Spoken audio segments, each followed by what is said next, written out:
Peace, chiefs and deers, it's Bronzebird here with another video. Before I begin, like and subscribe. Thank you. So, I decided to make a series called Third Dimensional, whatever it's going to be called, but I figured it has to be about 3D. I'm pretty sure certain people are paying attention about this ongoing phenomenon about the 3D printing. Now, before it was all about animation, graphics, and all these different things out there, introducing you to this new world of different graphics that's coming out there, especially with this whole entire concept of doing things that used to be 2D or one-dimensional and all these different things. And we all know about 3D when you go to the movies and you put those glasses on and it has all those holograms within your glasses when you watch the movie in order for the film to pop inside of your opticals. And now today they take it to a better option or take it to a different option of introducing things like 3D printed food. Now, part of my series is going to be going over a lot of different concepts that they're using with 3D, especially when it comes to your daily living and your daily lifestyle, because this is something you have to look out for in the future. In today's presentation, I want to take you on a trip about 3D printing in food. But before I begin on the food concept, there's a lot of things that I swear that a lot of people just do because they have no type of mind track of thinking. Especially I like to relate this to these so-called vegans.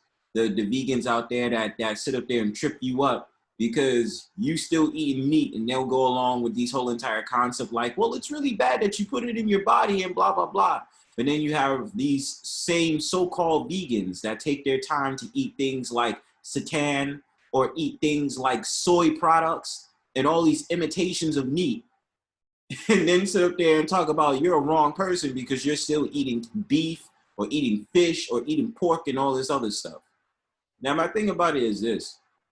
In my honest opinion, I do feel like something like 3D printing would be a perfect pitch and marketing scheme for vegans. Because if they haven't understood already, they are the testing tube for the futuristic foods, and they don't even know it.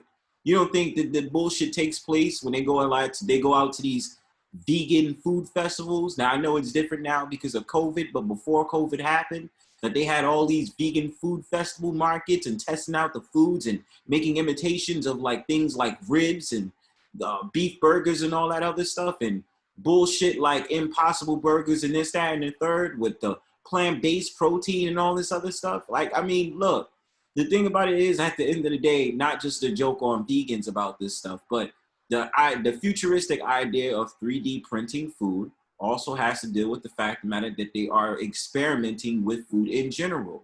And which, when it came to vegans, they were the first ones because they were already complaining about how they need an alternative from meat.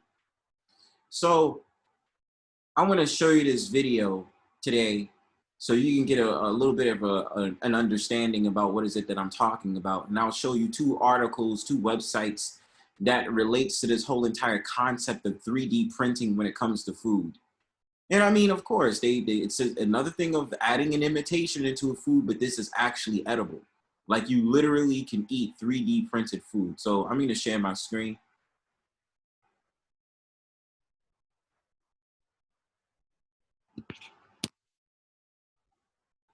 Fair use. 3D printing is transforming medicine, fashion, and manufacturing, but you may not have expected it to land on your plate. Now, as we speak, files are being transferred from this side of the road, where they're being created on a computer, to this side of the road, where printers are about to create an 11-course meal for the customers inside.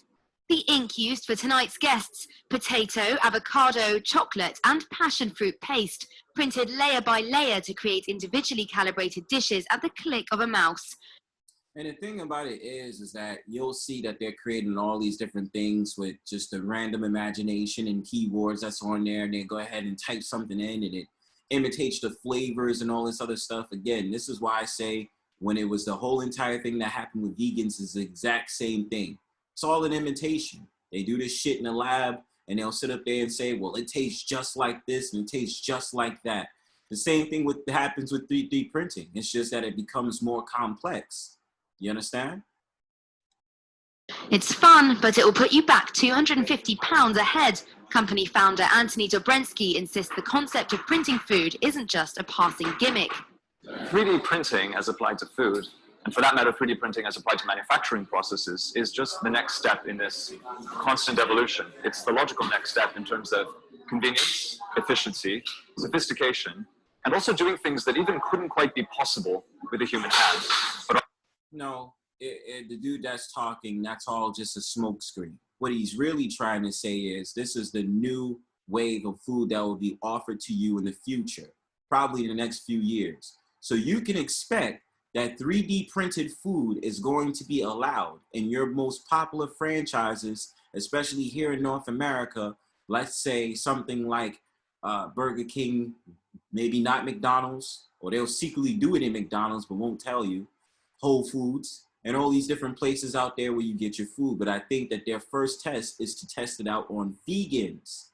That's their first and tight idea, because vegans are opportunist marketing. If you don't, I mean, I'm sorry to use that term if you don't understand what I mean. Vegans, the reason I'll rail on the vegan thing is because of the fact of the matter, they want to create alternatives to meat, to cut down labor costs, to cut down all the food shortages that they're not telling you about. What's really going on in America is there is a food shortage. Why do you think inflation is going so high? Why do you think they're not really telling you that they have to go ahead and use different animal parts in order to create your favorite meat substitutes and meats and all this other stuff? They don't tell you that. They don't tell you that at all. You think that you're eating 100% beef, you're probably not. Or that you're eating 100% pork, or you're eating 100% fish. I mean, we already understand. And then with the threat of Monsanto and all these different things that's going out there, you have to pay attention to what's going on. So 3D printing is going to be the future of your food. It's going to still be an option, yes, but make sure you pay attention to what's going to happen in the next few years. They're going to go ahead and put it in your favorite restaurants and say, you can buy this type of sandwich made from 3D printing. They might even start having franchises that specialize in 3D printed food. are possible in our imagination. Other companies also working on printed food, from sweets in Berlin to NASA supporting research to develop 3D food machines for astronauts. Experts say it could be a way to feed a global population expected to reach 12 billion by the end of the century, as it provides quick, hot food with zero waste and personalized nutritional content. The thing about it is, at the end of the day, they can say all these different things about what's going to happen in the future and about how there's going to be this exploding population of the new generation and all this other stuff, and lying and sitting up there saying it's an overpopulated world, which is not. It's just that a lot of people occupy small areas around the world. There's more land masses out there that they won't tell you about, but secretly they're sitting up there buying out land and kicking farmers out and sitting up there talking about this is our land now. So my thing about it is, when it comes to the food choices, it's an accessible, easy way. That's an easy market, because especially when you live in a metropolis, that's their #1 marketplace. Think about it. You're on a go. You don't have time to really sit down and eat. You don't really cook, because a lot more people are sitting up there dining out for takeouts, such as things as Seamless, Uber Eats, and all these different things out there. So imagine they're going to go ahead and start doing this thing when the 4th Industrial Revolution really starts to take shape. They're going to go ahead and have 3D printing food as a way to a better option. But you know how it works first. You have to sell it at a high price, and it starts to get lower as time goes on. So of course, 3D printing food is going to be expensive at first, but then after a while, it's starting to become a little bit more risque or normalized at a regular price. Maybe. We're still talking about inflation, that is. We can have all the nutrition in there, so all the vitamin, all the minerals, all the omegas, protein, whatever you need. We can make it very personal. We can even say, well, you need a little bit more vitamin B for your hair, and she needs a little bit more protein to grow her muscles.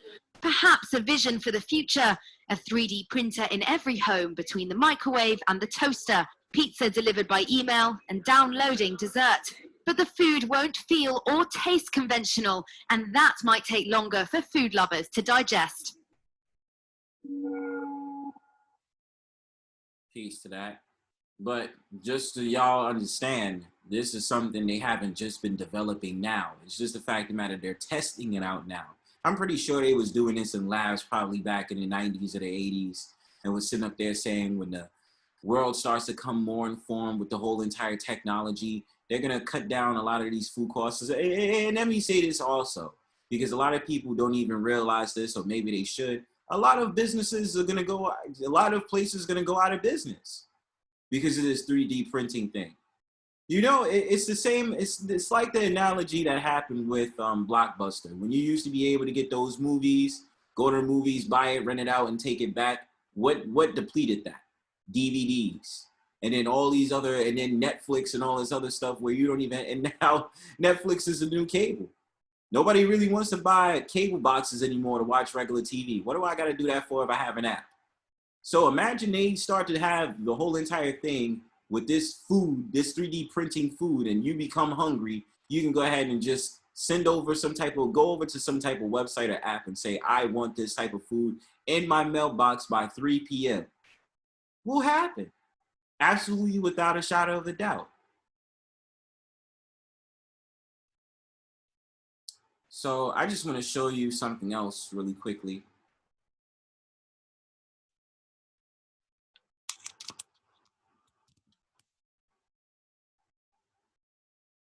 Just so you can get a concept of what's going on right now, there's just the stuff that I'll go over with you with prices and all these different things so you can get a perspective of where I'm coming from.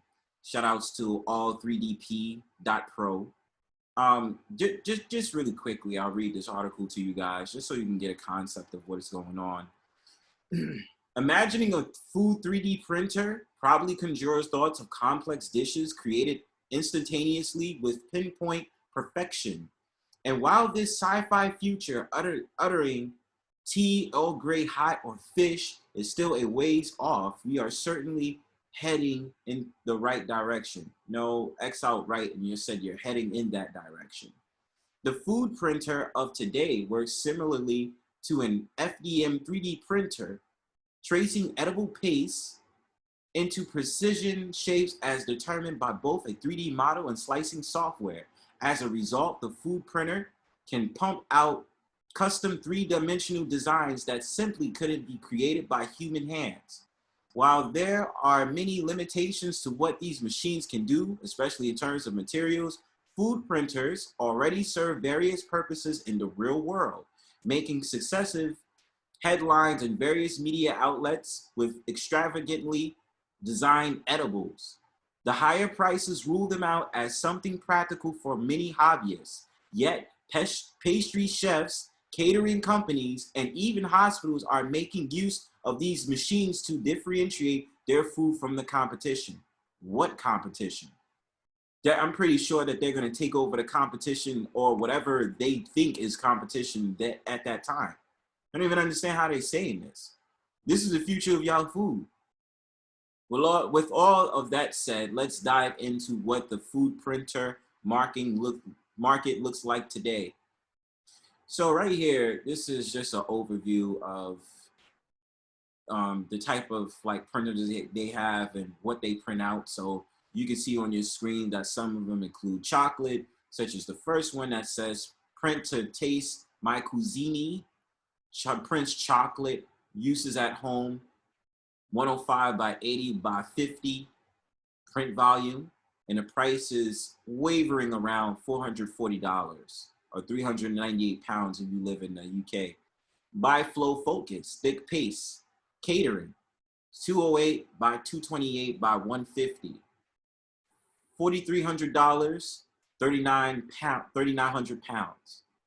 So you get a rough estimate about how they're gonna really be costing in the thousands. And you know, if you want it from home uses, you gotta really just be making dough, figuratively speaking, about how you can get these in your house so you can start printing out these treats and all these different things out there. But I mean, at the end of the day, when you really think about it, like I said, they have to start it at a high price to entice people to get into it, to see how popular it is. And this is a very much so something you need in your home. It's like they try to create an emotional marketing. If anybody that took business classes, it's about trying to relate to their viewers, trying to tell them, hey, aren't you tired of eating out or eating eating at these foods that you don't deem as safe. And this is why I think, in my opinion, they'll try to view it towards vegans first, or people who don't want to eat meat, who want to find alternatives to eating what's out in the market now. So if you look on Wikipedia, I'm not going to read the top half of this. I just want to show you really quickly just the history so you can get a real frontal view on what they did. And you can read the rest of the article or rest of the page right here. I'll put it in my description box. But here in the history, it says it right here. And like I said, they'll tell you 2006 is when they started something, but I believe they probably started in the 80s and 90s. I mean, they already had the commercial computer come out in about 82, 83, but probably was even having computers before then, as early as the 1949, 1950. So right here it says year 2006, company/group name, Cornell University. Fab at Home, a project led by a group of students, was the first multi-material 3D printer to print food materials such as chocolate, cookie dough, and cheese. 2006 to 2009, Eagle Mad Scientist Laboratories.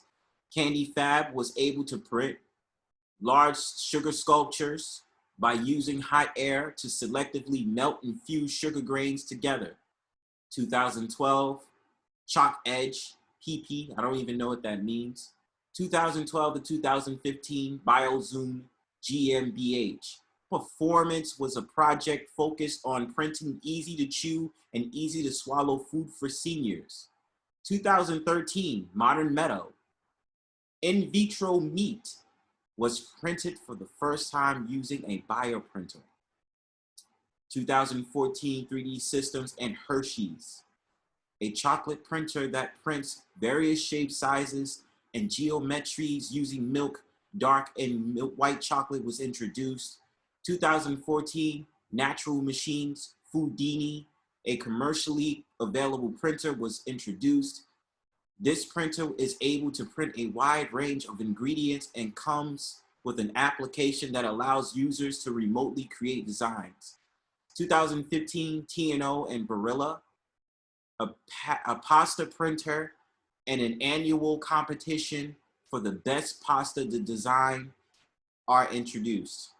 2018, Nova Meat, the first meat-free steak made from vegetables that mimics meat texture was printed. And I want you to pay attention to the 2018 rendition with Nova Meat, because they had to create the first meat-free steak.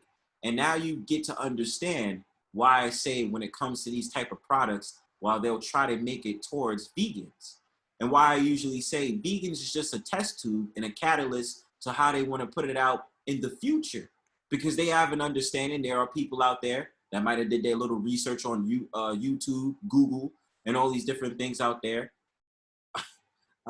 Google search and all these other stuff around the internet about what's really in these foods and what's really that you're eating, because America puts a lot of crap in the food. America puts a lot of chemicals in the foods and they don't tell you. I mean, there's already like 30 ingredients out there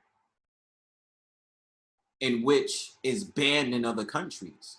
So imagine that they start to sit up there and say, yeah, we know we did wrong, so let me go ahead and give you this as an alternative, which is 3D printed food. Think about that. Peace.